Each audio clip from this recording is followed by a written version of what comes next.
प्रत्येक शहरात अशी काही लोक असतात जे फक्त ट्रेंड्स फॉलो नाही करत तर ते ट्रेंड्स घडवतात. काही लोक शहरं घडवतात, काही सौंदर्य, काही तुमचं आरोग्य आणि काही तुमची आभूषणं. आणि अशाच लोकांना आज आपण भेटणार आहोत. हाय, दिस इज आरजे टिया आणि आम्ही घेऊन येत आहोत चेंज मेकर.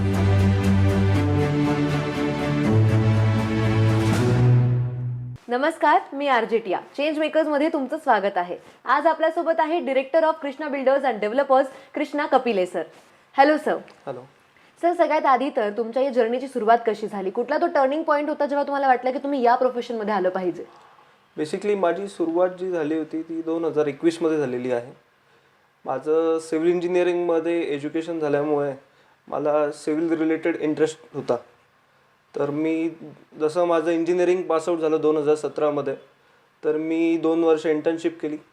इंटर्नशिप झाल्यानंतर मग 2020पर्यंत मी नाशिकमध्ये एका प्रोजेक्टवरती साईट इंजिनियर होतो.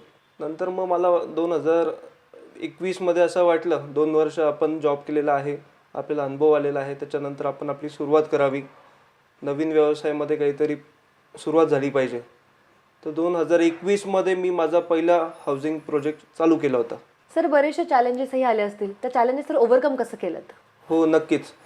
2021मध्ये जेव्हा माझा पहिला प्रोजेक्ट होता तेव्हा मला बऱ्यापैकी अडचणी आल्या. आर्किटेक्टचा इश्यू होता, प्लॅनिंग कसं करायचं, प्रोजेक्ट कुठे चालू करायचा, फायनान्शियल पण अडचणी होत्या. तर मग पहिल्या प्रोजेक्टमध्ये बऱ्यापैकी अडचणी आल्या, पण मग त्या मी हळूहळू जसं मला माहिती होत गेली तर त्या मी सगळे प्रॉब्लेम्स ओव्हरकम केले आणि माझी सुरुवात झाली. पण सर, जेव्हा सुरू केलं होतं तेव्हा सगळं नवीन होतं तुमच्यासाठी. सो त्यावेळी एखादी रिस्क तुम्हाला वाटली असेल? हो, नक्कीच रिस्क होती, पण कॅल्क्युलेटेड रिस्क होती. आणि रिस्कसाठी माझ्या घरच्यांनी पण बऱ्यापैकी आईवडिलांनी मला हेल्प केली आणि ते सगळे प्रॉब्लेम्स जे होते आणि रिस्क होते ते मी सगळे ओव्हरकम केले. आणि रिस्क घेतली म्हणूनच मला 2023मध्ये यंगेस्ट बिल्डर ऑफ नाशिक असा एक अवॉर्ड पण मिळालेला आहे. सर, प्रत्येक वेळी एक प्रोजेक्ट असतो आणि तो प्रोजेक्ट प्रत्येक वेळी नवीन असतो, नवीन अपेक्षा असतात, एक्सपेक्टेशन्स असतात. सो त्यावेळी तुम्ही काय काय तयारी करतात, काय काय स्टडी करतात? नक्कीच. नवीन प्रोजेक्ट लॉन्च करताना आम्ही बेसिकली लोकेशन, त्या एरियामध्ये आमचे सगळे प्रोजेक्ट जे आहे ते नाशिकच्या प्राईम लोकेशनमध्ये आहे. आम्ही त्या एरियामध्ये कस्टमरची जी पॉकेट साईज आहे, प्लॅनिंग आहे, ह्या सगळ्या गोष्टींचा आम्ही विचार करतो.